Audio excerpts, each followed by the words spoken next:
Good morning, students. I am Nivedita Singh of Marwadi College English Department.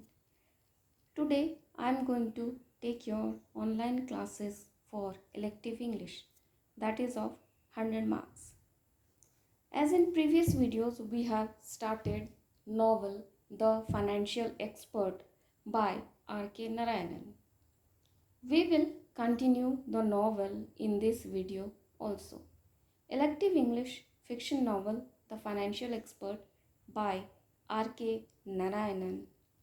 Main characters are Megha, Dr. Paul, Mr. Madan Lal, and Balu.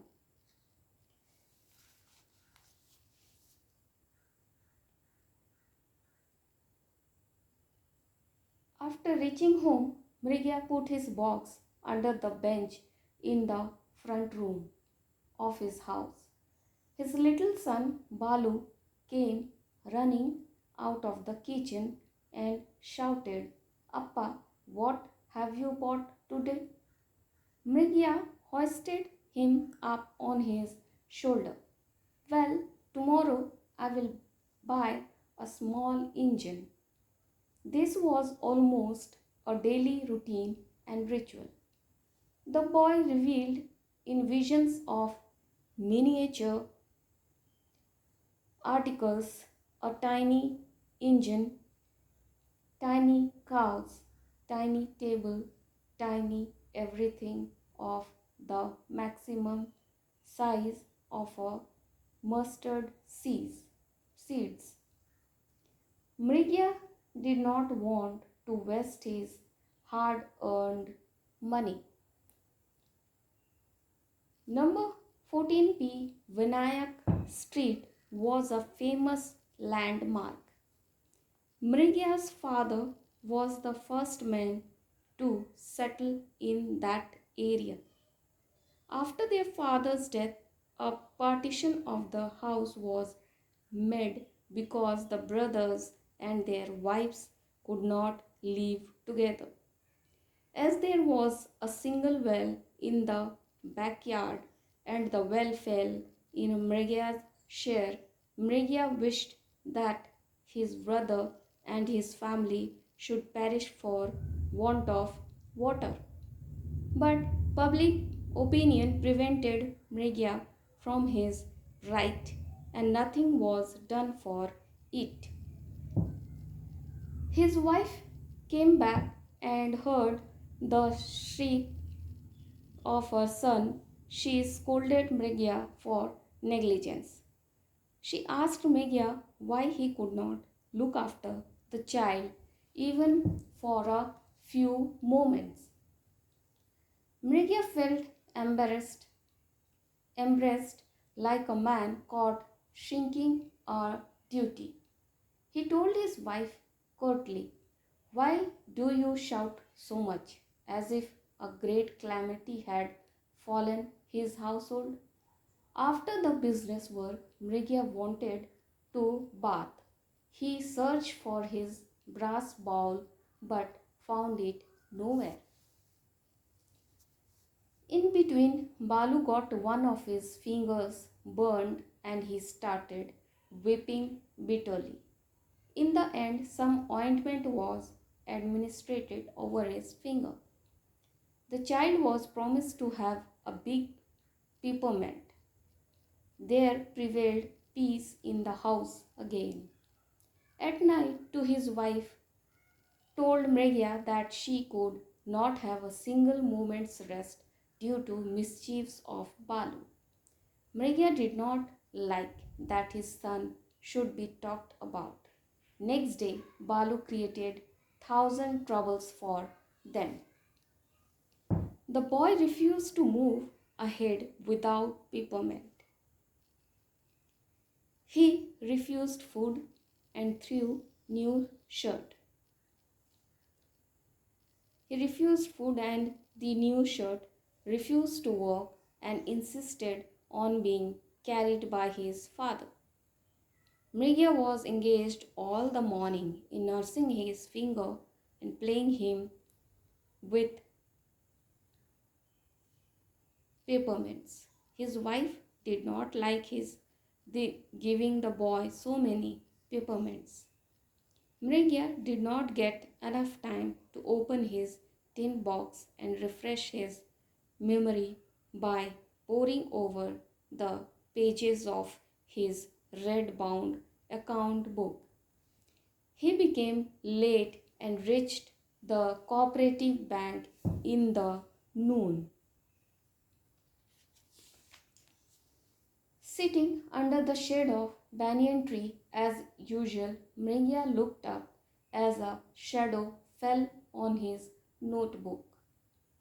He was Arul Das, the head peon of the cooperative bank.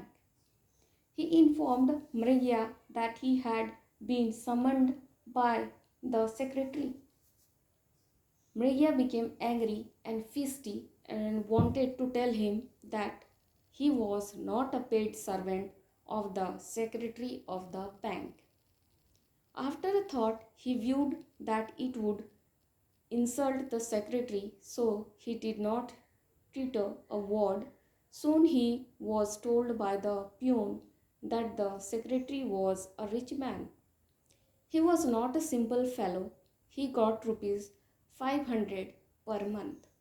Every person could not reach so to search up an upper post. At this, Mrigya felt that he was a poor man and that the world treated him with contempt because he had no money. He said to Aruldas that his case was different. You may not see 100 rupees even after 100 years of service, but I think I shall do it very soon. And who knows if your secretary seeks an improvement of his position. He can come to me. At this, Aruldas laughed and turned to go. Mrigya failed to control over himself since he felt that he had been insulted before his customers. Then he said to the parting peon, Aruldas, tell your secretary that if he is a secretary, I am really the proprietor of a bank and that he can come here and meet me if he has any business. Aruldas asked him if the repeat should repeat those words, very words. Absolutely, Mrigya said. And another thing, if you find yourself thrown out of there, you can come to me for a job. I like you. You seems to be hardworking, loyal fellow. Further, paralyzed were cut off because parlays were cut off because a couple of villagers came around for consultation and started forming a semicircle in front of Mrigya and Arul Das then left him. Present and other people of the locality, the shareholders came to Mrigya because he knew their joys and sorrows and their troubles and difficulties. After working for the whole day, he prepared to close his box in the evening. He decided to revenge. He felt insulted and sore. What right he had or anyone to insult him or browbeat him. He would teach this Arul Das a lesson. At that moment he had heard a step approaching and saw a man standing in a brown suit. Arul Das was also seen standing behind him. He realized that the smart and well dressed fellow must be the secretary. Looking at him, he felt himself to be such a contrast with his brown dhoti, torn shirt, and the absurd little tuft under the black cape.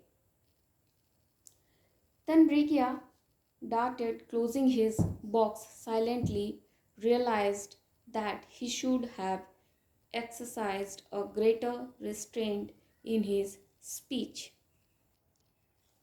God knew that Aruldas might have reported. He was filled with a kind of fear. But this smart fellow, how did you come by these? There are our application forms.